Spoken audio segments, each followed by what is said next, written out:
Hello दोस्तों, मेरा नाम है आयुषी सिन्हा और आप देख रहे हैं दी सिन्हा। आज हम बात करेंगे सीएसआर के बारे में। Let's start the video.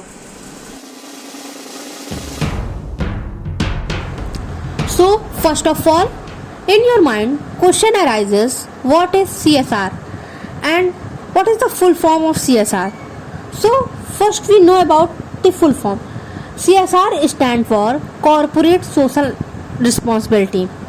And CSR क्या होता है, इसमें कौन कौन सी कंपनियां आती हैं, आपको नेम से क्लियर हो रहा होगा कि कॉरपोरेट मतलब प्राइवेट, सोशल सामाजिक, रिस्पॉन्सिबिलिटी जिम्मेदारियां। ठीक है, मतलब जब कोई कंपनी प्रिस्क्राइब्ड लिमिट से ज़्यादा अपना टर्नओवर, नेटवर्थ, नेट प्रॉफिट करती है तो उसको according to companies act 2013, companies act 2013 के अकॉर्डिंग उसको अपना कुछ पार्ट अपना सोसाइटी में कंट्रीब्यूट करना पड़ता है। ठीक है, so now we know about the concept of CSR। ठीक है, कॉन्सेप्ट क्या है इसका? सेक्शन 135 किसका? Of companies act 2013।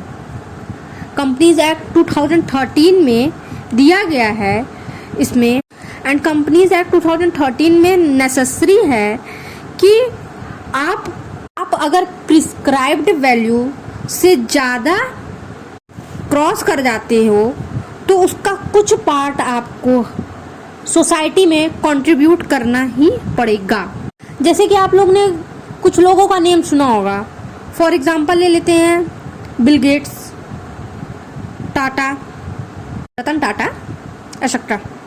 ये लोग कंट्रीब्यूट करते हैं। ठीक है, तो अब हम देखते हैं कि CSR के लिए मतलब कॉरपोरेट सोशल रिस्पॉन्सिबिलिटीज़ के लिए क्या सबसे ज़्यादा ज़रूरी है।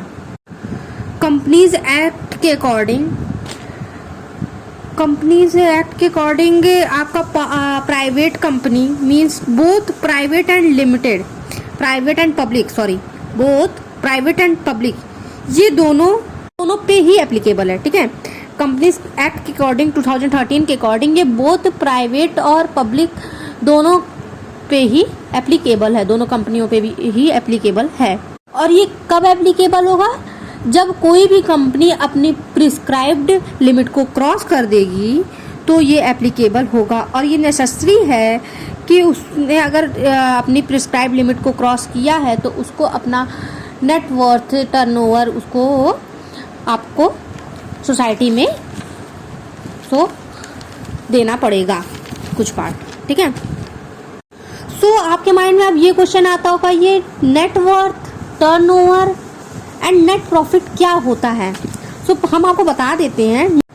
नेटवर्थ मीन्स कंपनी की एसेट्स को बेचकर लायबिलिटी को सेट ऑफ करने के बाद मेरे पास जितने भी अमाउंट बचते हैं दैट इज कॉल्ड नेटवर्थ। ठीक है,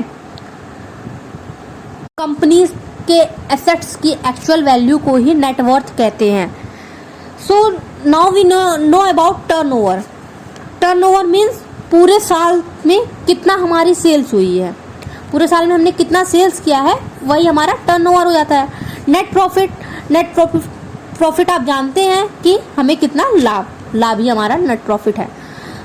अब हम ये जानते हैं कि लिमिट क्या है और हमें कितना कंट्रीब्यूट करना पड़ेगा या कितना कंट्रीब्यूट हमें करना होता है। नेटवर्थ 5 करोड़ से लेकर के या उससे ज़्यादा, टर्नओवर 10,000 करोड़ या उससे ज़्यादा, एंड नेट प्रॉफिट 50 करोड़ और मोर। ठीक है, तब उनको हम सोसाइटी में कंट्रीब्यूट करते हैं। अगर आपका इससे ज़्यादा हो गया तो हमें अपनी इनकम में से कुछ प्रॉफिट हमें कंट्रीब्यूट करना होगा सोसाइटी में। और हमें कितनी नेट प्रॉफिट कंट्रीब्यूट करना है? 2%, सिर्फ 2% हमें। और 2% वो भी कैसे करेंगे? नेट प्रॉफिट का कंट्रीब्यूट करने के लिए हमें पिछले 3 साल को मिला के एक्चुअल वैल्यू फाइंड करनी होगी और उसमें से सिर्फ 2% सोसाइटी में हमें कंट्रीब्यूट करना होगा, ठीक है। हमें कंपनी में एक अगर ज़्यादा लिमिट में हो जाती है तो हमें कंट्रीब्यूट कितनी करनी होगी अकॉर्डिंग टू कंपनीज एक्ट 2%, और वो भी कैसे, नेट प्रॉफिट में से 3 साल का नेट प्रॉफिट हम लोग को लेना पड़ेगा, पिछले 3 साल का। पिछले 3 साल का मतलब जैसे आपका ये नहीं कि आपका अगर 2021 चल रहा है तो आप 2018 का लीजिए, नहीं, 21, 20, 19 ऐसे आपको लेना पड़ेगा, ठीक है, बीच में से आप नहीं ले सकते हैं। So that's all, I think आपको समझ आया होगा। अगर आपको कोई भी प्रॉब्लम हो, कोई भी आपकी क्वेरी हो तो प्लीज़ कमेंट बॉक्स में कमेंट आप कर दीजिए, मैं उसको सॉल्व करने की कोशिश करूँगी। And thank you so much, do like and do share, thank you.